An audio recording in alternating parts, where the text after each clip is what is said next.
When I was a teenager, I thought I was stupid. Because all day, every day in the schoolyard, but my teachers walk out to me and they'd say, "What are you doing, stupid?" You know, in class, I'd be kind of daydreaming or whatever, and the teacher, one of my did this favourite thing, he said, knock me on the head with his glasses, well, you go, whoop, and he'd say, "What are you doing, stupid?"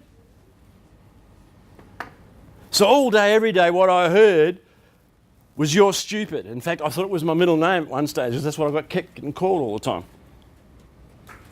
I got very confused in those years because on Sundays I heard another message, and that message was, "You're a sinner."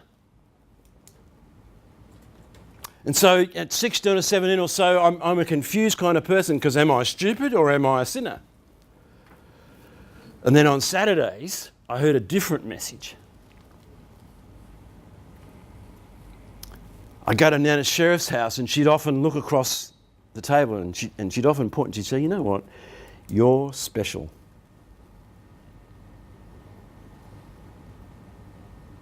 I thought in what was going on in my own mind, am I special? Am I stupid? And am I a sinner? I don't know. And so in those years, believe it or not, I chose stupid. Because that was the message that kept coming. So when I left school, my report card said, "Ian has a sense of humour." Unfortunately, it didn't say anything else. And so the only job that I can get when I leave school, and it's really only the forcefulness of my father, actually, I got a job in a construction firm, the place where my grandfather used to work, who were friends of the family.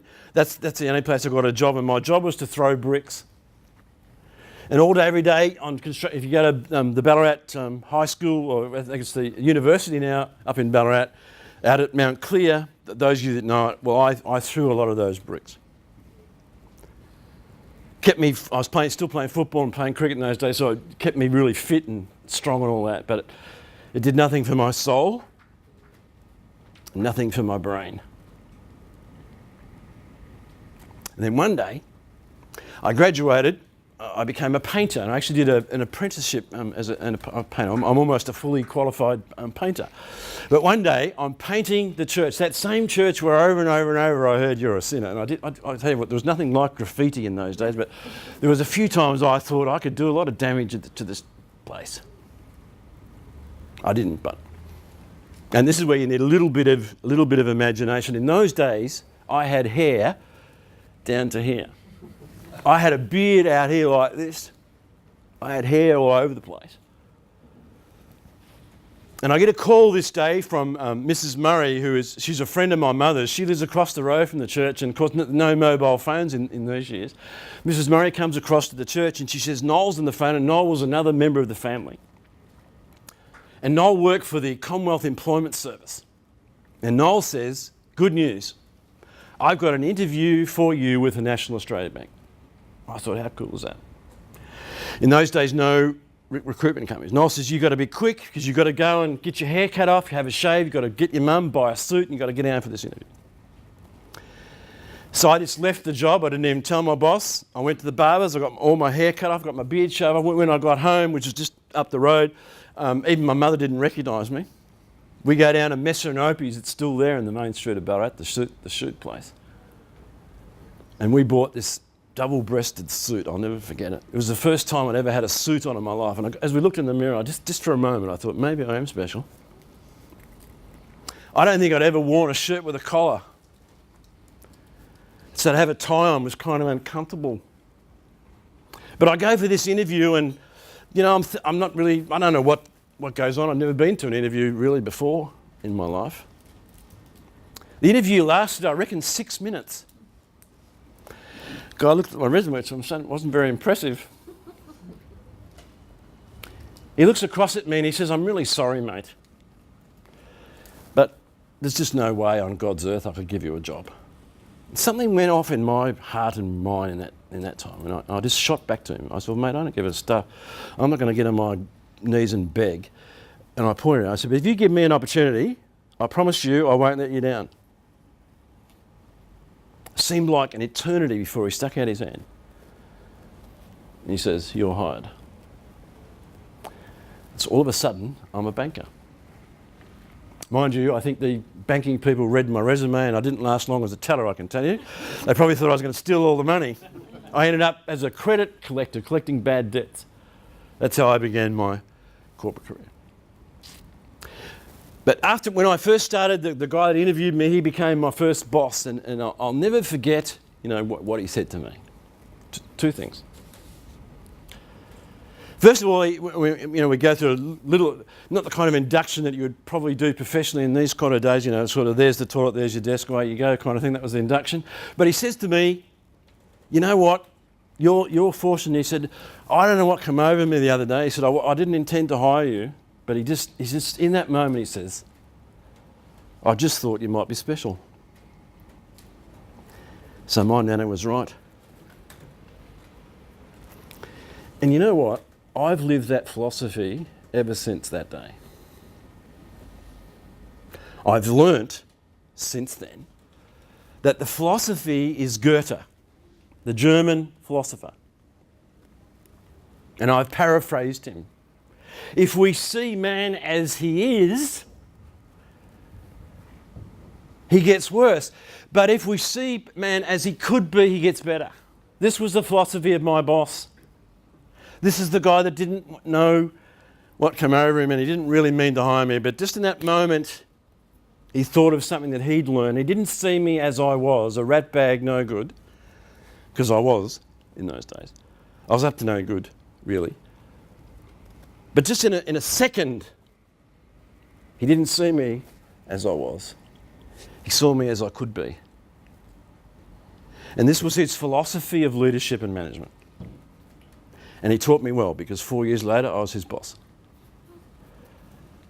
And ever since that moment, that day, I try never, ever, ever to see people as they are. Never see them as miserable, never see them as mediocre, but only see them as magnificent. I try and see them as that one of a kind that each of us is. Because I know that even though this philosophy is 200 years old, it's really thousands of years old. And it matters. And people get a sense of it, because if you are dealing with someone who's in your team and they get a sense that you don't think much of them, and people do, even unconsciously, they get a sense, then the conversation is not going to be as productive and as positive as it could be. Now, what I find, if I do start looking at people as miserable or mediocre, I try and go and do something else until I get my head right, get my heart right. Because people pick up on this, and I don't want anyone to ever think that I think they're no good.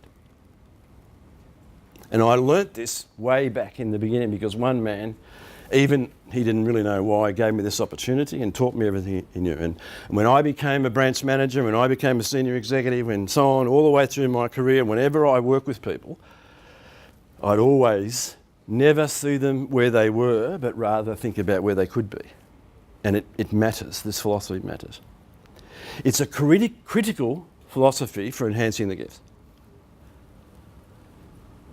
Because if the system only works if you see people as they can be and not as they are. You have to continually remind yourself that in front of you, every single situation is a unique, one-of-a-kind, special human being. You can't never forget it. And you can't see them as where they might be. They might be miserable, they might be mediocre, they might be performing bad. You have to see them as they can be. And if you can do this, I promise you over time, you'll have moments like I do when you lapse and you get it wrong. But if the majority of the time you see people as they can be and not as they are, magic happens. What do you think? Does this make sense? What are you hearing yourself say to yourself when you think this makes sense? What does it tell you about what you might need to do? Any words of wisdom coming through your heart at the moment? Tony? I need to be careful about my judgments because, I see certain team members in a certain way and that will give them no freedom to be different. I heard over and over and over as a boy, judge not, lest ye be judged. It was so indoctrinated in me as a child, I can still repeat it. In fact, I think I can quote 3/4 of the Bible, I know it so well. Now, that doesn't take away the truth of things. I find the only person that I'm capable of making a judgment about is the person I looked at in the mirror this morning. I'm not qualified to make a judgment about anybody else. Not even my children, my wife, my friends, my clients. I can't make a judgment. I can only make a judgment about me. I know when I'm on song and I know when I'm not. And I can make a call on myself. But I can't make a call on you. Only you can do that for yourself, I think. Yes? What else? What comes to mind here? Steve? You know, one of my philosophies is to manage people the way you'd like to be managed yourself. Yeah. And I think that if you apply that, what Goethe was saying, or what you paraphrase there, in that you as an individual want to be seen for what you can be, then within that philosophy you must then look at other people and say, okay, how am I going to improve these people's lives, careers, workplace and so on? And by doing that, naturally all the boats will rise and the organisation will improve. So what you've actually set up there applies to the individual, but I wrote a note down there because it also applies for a company. No doubt. There's an old saying, it says, a rising tide lifts all ships. So when this happens in an organisation, you can see this. You know, I'm working up in Indonesia. They've got 1,000 men on this site. And when the supervisors and the leading hands and the foremen, you know, the people that I'm working with, the senior managers as well as the next level, when they shift their attitude, you can touch it. You know, people know something's different about the guy didn't see me yesterday. Has he seen me today? People know it unconsciously, and I can observe. I mean, because I've been doing this a long time, I can see, and I can tell people feel better. And I know this, that when people feel better, they think more clearly and they perform better. And one of the fundamental jobs of leadership is to help people feel good about themselves. I think the biggest problem in Melbourne today and in the world is low self-esteem. People think less of themselves than they should. They don't see themselves as this one-of-a-kind, magnificent creature. They see themselves as they are.